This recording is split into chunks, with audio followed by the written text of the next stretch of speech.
He said, why do you have best offer on the listing if it turns down all offers? Was going to buy this, question mark. I did was go to his feedback score, asked the lady on the phone, I go, is there any way? Here's when the story starts getting a little bit spicy. Hey everybody, welcome back. I am about to get all these Friday orders packed and go to the post office. I wanted to tell you a little story what happened though with an eBay customer. So I actually was going to do this video last week, but decided to do a storage unit hunt instead. So first off, I have to say, out of all my eBay orders, I have a good amount of orders and I very rarely come across these things. But when I do, I like to show you all what's happening on eBay, what kind of scams are going on. So don't think eBay is always like this. People always think, oh, hey, this is why I don't do eBay anymore. Well, I mean, it's like any business. If you own a restaurant like I used to, or other things, you have a customer complaint or a problem or scammer once in a while. Okay, so let's get into the story. A customer, which is really another seller, okay, if you go to their account, you can see they have a ton of sales. They're a full-time seller just like me. But this guy messaged about a cassette tape. This cassette tape was sealed, had a sticker on it, I believe, on one of the ends. But he messaged me over it and said, FYI, this is a repackaged promo cutout with CSB sticker on back of initial card and looks a mess. Okay, so first I thought this guy was just being really friendly, just letting me know I messed up or whatever, because it happens a few times. Customer will message me and say, hey, this is not that, this is actually this. I'm like, oh, thank you so much. I didn't realize this little catalog number made a difference. But on this cassette tape, I had no clue it was a cutout album, which usually means the item didn't get sold originally, 1970s, whenever it was out. It didn't get sold originally. They sent it back to the manufacturer, and they usually either put a hole through it, a cut through it, whatever it is. Doesn't mean it's been used. It's still brand new. They just have to show that it's been processed or reprocessed. And warning, my grammar is not amazing. Usually I reply to these things so quick while I'm recording, doing listings, so I don't really reread these things too much. So when I read it, I'm like, oh. I said, oh, I had no clue. This was a cutout. Appreciate you letting me know. I will update it. And then I thought we were done with the conversation, and then he comes back and tells me the artist's album simply titled, I don't know what he's talking about. I titled something wrong, which it wasn't. I just did a sell similar. And like I said right here, appreciate it. I used a sell similar and didn't realize I'm guessing. I don't deal with many cassettes compared to vinyl and VHS. And here's when the story starts getting a little bit spicy. He said out of nowhere, I thought we were done with our conversation. He said, why do you have best offer on the listing if it turns down all offers? Was going to buy this, question mark. And I'm realizing he looks like he sent an offer for $10. So I was like, okay, that's not too far off what I would give him, because my lowest offer on there was $10.99. Originally, I had it online for $14.99. It was on a 20% sale, making it $11.99. That's already the best in the market, because there was no other, at the time of listing that, there was no other cassette tapes with that artist that was sealed.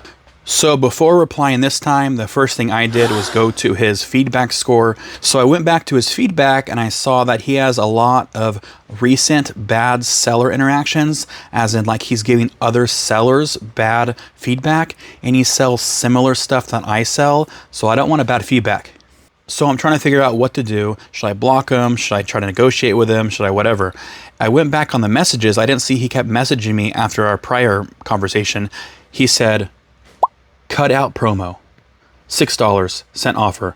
My automatic decline $6. He says, cut out promo, $7. And then I declined it $7. And then he put $8. And then it's automatic, so I'm not choosing this. It's just automatic eBay stuff. And then 9. He sends back a 10. And that's when he sent back the original message saying, why do you have best offers on? You know what? So I was like, you know what? I can already tell he's aggressive. He's rude. He's not going to be happy with his purchase. I can already tell. I'm not giving him a sealed item for $6 when there is no other ones online. There's used ones online for $7, $8. You can't find anything sealed less than $10, $11. So not doing that. And here's where the story gets really good. About an hour later, somebody else purchased that cassette tape. I was thinking, that cassette tape's been listed for quite a while. That's a weird timing that another person would buy it.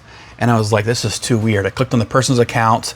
It looked not like the other account, but it was another seller account, so I was kind of confused. It was a newer seller account. So I was a little suspicious. So I just messaged that customer and said, hello, thank you for your order. Is the account associated with ... I can't name the account. And he goes, what's that? Like, who replies with what's that? That's a very simple question, and that's a very weird answer. I was like, oh, just wondering if this account is associated with this other account. The item was just being asked about an hour ago and has been listed for a bit. Nope, I just saw it and was browsing. And I was thinking, there is no freaking way. This thing's been listed for like over 80, 90 days, and all of a sudden somebody else wants it within 30 minutes, an hour, whatever it is. So I replied, okay, just wanted to make sure, weird timing, LOL. He said, yep, thanks. So the kicker here is I'm actually on the phone with eBay. Ever since I got that purchase, I was like, you know what, this is so weird. So I got on the phone with them. I'm actually on a hold right now talking to them and this guy. And I asked the lady on the phone, I go, is there any way if somebody bought something or is about to buy something and I blocked them before they purchased it because they were acting weird and it was going to be a problem and I don't want any problems, is there any way to find out if they use a secondary account to purchase it? She goes, yes, but I can't tell you their name. I can tell you if they're associated. I go, yes, thank you. I didn't even know that was a thing. So come to find out, it was the same guy. So previously, as I'm asking these last questions, I already know my answer to this. I just wanted to see what he would say. He said, yep, thanks, as earlier.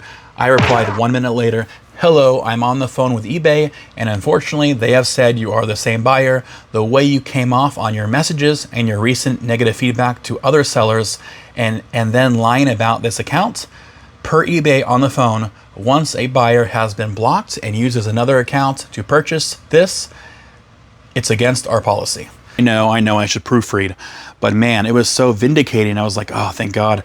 And I asked the eBay lady, I said, hey, if I block this customer from this one too and cancel the order, can you leave negative feedback? She goes, no, since it's against our policies, because the buyer created another account or used another account, that any feedback left will be automatically removed. So I was like, oh, thank goodness.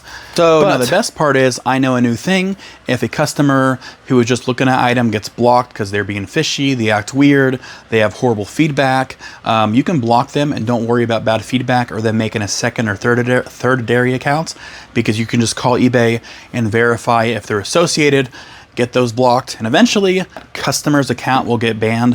And you're doing all of us a favor out there when you do this, because all of us sellers out there that really try hard, buyers that have hard-earned money, they want to get good products and not deal with scammers or bad sellers. I mean, honestly, it's a win-win for both sides, because this way you know that your buyer is safe and your seller is safe. So if you have any problems, don't be afraid to call eBay, because they always have helped me out, and so far, knock on wood, they've always came through. And we should be back to storage unit hunting next week. Thank you all so much for watching. If you like this video, please like it, and if you want to see what I find next or what I sell next, follow me. Take care. Bye.